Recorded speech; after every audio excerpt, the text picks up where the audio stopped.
The talented Indian boxer Rahul Punia was the first of the light flyweight boxers to secure his place in the semi-finals. Punia's excellent punch-picking overawed his Malawian opponent from the off, and the gulf in class was evident.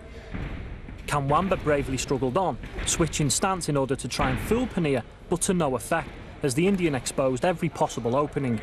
Kamwamba was constantly out of range, which would prove costly against a quick and accurate Indian. The referee was keeping close guard of the situation and administered the first of 2 counts. The second count coming to the rescue of the Malawian boxer, but this scorching display certainly puts Punia among the favourites for a medal.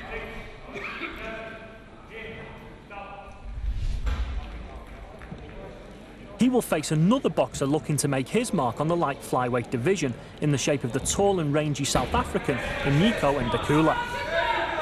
After a strong positive start to the bout, Ndakula found the going tough against the Canadian Brody Pigeon, who certainly hadn't come to lose. The Canadian boxer was in the contest all the way through and made the South African work hard to maintain control of the bout. The delight on Ndakula's face said it all.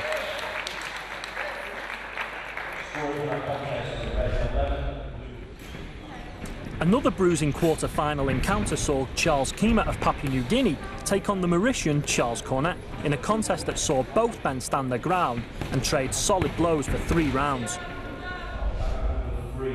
Cornet got the judge's decision, but it wasn't universally popular at ringside.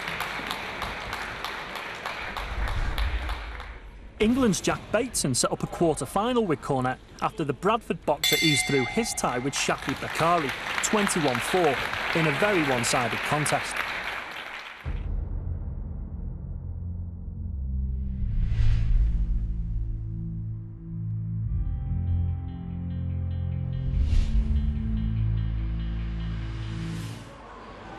This is the medal ceremony for the women's team gymnastics, with bronze going to the Australians, their first of the competition, the silver to Wales, and that was their second medal, their second silver of the Games, while on top of the podium the 3 English girls making their country's first medal a gold one, and joining Namibia at the top of the medal table at the very early stage of the Games.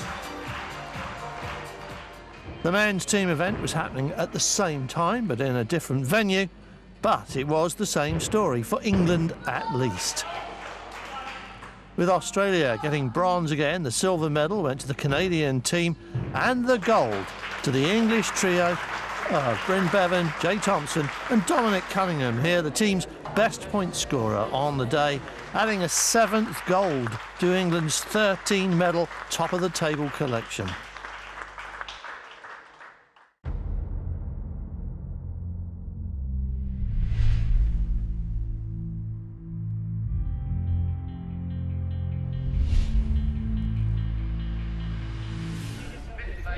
The National Sports Centre in Douglas was the setting for the final of the women's javelin.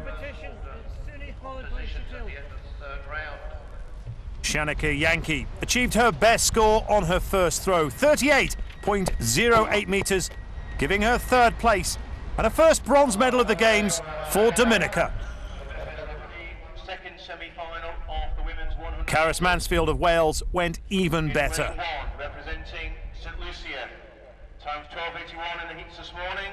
Reaching 39.18 metres, it was good enough for silver.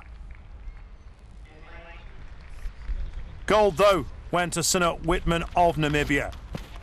She saved her best until last with a distance of 43.25 metres on her final throw of the javelin.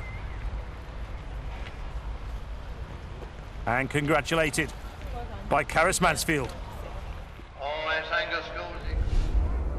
In the men's long jump final, England's Elliot Safo's first attempt was good enough to land him the silver medal, a score of 7 metres 41. And an historic first ever medal for the Turks and Caicos Islands, when Otuanai landed the bronze with 7.15. But it was Angus Gould who snatched gold on his 5th attempt, edging out Safo by 11 centimetres, a distance of 7.52. A good mix of nationalities for the women's 1500 metres final, including Aberdeen of Grenada, Rana of Pakistan and Mamba of Swaziland. And away they go. It was a three-way breakaway at the front.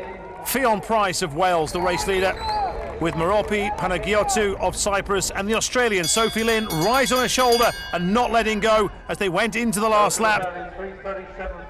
Further back, Narena Aberdeen and Kiran Rana when contesting fourth place, with Nabui Mamba bringing up the rear, but they were some distance behind the leading trio in a race which looked as if it was going all the way to the wire. All three girls confident of a medal at this stage, but who would get what was still very much in the balance.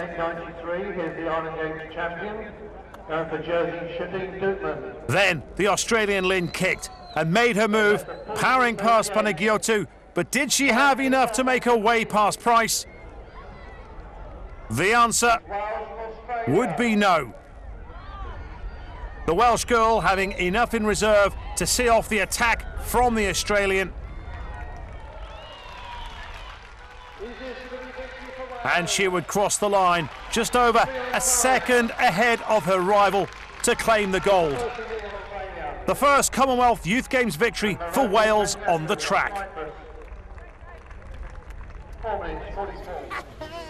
Hey, don't look too technical. Yeah. Oh yeah, I just had to grab you and teach you know so many after when you got all your kit.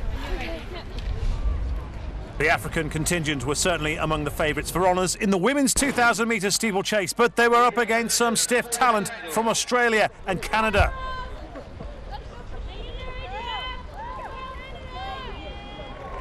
Coming up to the last lap, and it was Nora Jirutu Tamwi of Kenya who'd broken away and looked odds-on to secure the gold. Behind her, well, it was not so clear-cut as her compatriot Lillian Chemwenu battled away with the Ugandan Nancy Cheptegei, with Kate Spencer of Australia and the Canadian pair of Erdman and Elwyn Descotto seemingly out of the running for medals. No doubting the winner, Nora Jirutu Tamwi of Kenya, easing her way to gold, crossing the finishing line 8 seconds ahead of the Ugandan, with Chemwenu securing the bronze for Kenya as well. So delight then for Tamwi and Kenya.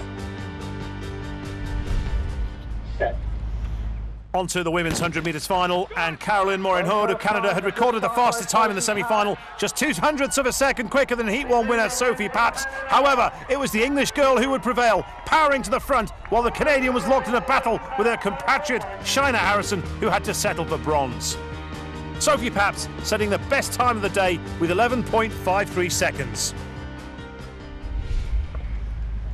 Tahir Walsh had set the fastest time in the semi-finals of the men's 100 metres, with Australia's Josh Clark winning the other heat from Chijindu Ujar of England.